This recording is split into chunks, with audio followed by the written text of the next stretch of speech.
یہ اس لیے کہ خدا نے کتاب سچائی کے ساتھ نازل فرمائی، اور جن لوگوں نے اس کتاب میں اختلاف کیا وہ ضد میں آ کر نیکی سے دور ہو گئے ہیں۔ نیکی یہی نہیں کہ تم مشرق یا مغرب کو قبلہ سمجھ کر ان کی طرف منہ کر لو،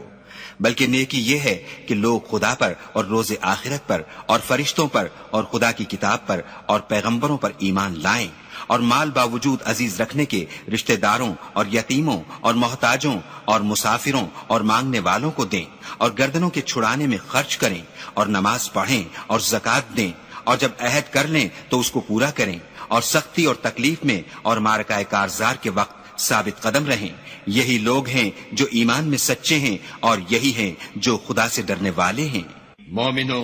تم کو مقتولوں کے بارے میں قصاص یعنی خون کے بدلے خون کا حکم دیا جاتا ہے،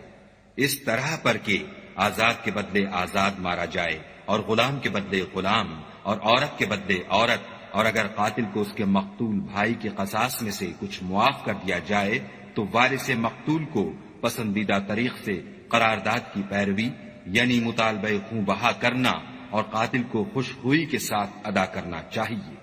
یہ پروردگار کی طرف سے تمہارے لیے آسانی اور مہربانی ہے، جو اس کے بعد زیادتی کرے اس کے لیے دکھ کا عذاب ہے۔ اور اے اہل عقل،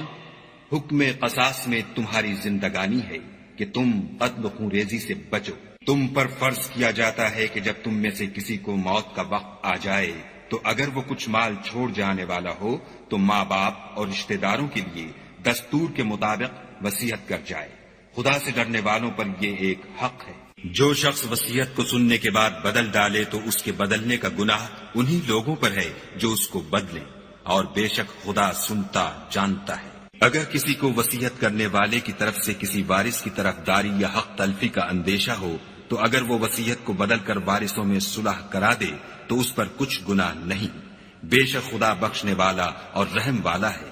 مومنو، تم پر روزے فرض کیے گئے ہیں جس طرح تم سے پہلے لوگوں پر فرض کیے گئے تھے تاکہ تم پرہیزگار بنو۔ روزوں کے دن گنتی کے چند روز ہیں، تو جو شخص تم میں سے بیمار ہو یا سفر میں ہو تو دوسرے دنوں میں روزوں کا شمار پورا کر لے، اور جو لوگ روزہ رکھنے کی طاقت رکھیں لیکن رکھیں نہیں وہ روزے کے بدلے محتاج کو کھانا کھلا دیں، اور جو کوئی شوق سے نیکی کرے تو اس کے حق میں زیادہ اچھا ہے، اور اگر سمجھو تو روزہ رکھنا ہی تمہارے حق میں بہتر ہے۔ روزوں کا مہینہ رمضان کا مہینہ ہے جس میں قرآن اول نازل ہوا، جو لوگوں کا رہنما ہے اور جس میں ہدایت کی کھلی نشانیاں ہیں، اور جو حق و باطل کو الگ الگ کرنے والا ہے۔ تو جو کوئی تم میں سے اس مہینے میں موجود ہو چاہیے کہ پورے مہینے کے روزے رکھے، اور جو بیمار ہو یا سفر میں ہو تو دوسرے دنوں میں رکھ کر ان کا شمار پورا کر لے۔ خدا تمہارے حق میں آسانی چاہتا ہے اور سختی نہیں چاہتا، اور یہ آسانی کا حکم اس لیے دیا گیا ہے کہ تم روزوں کا شمار پورا کر لو،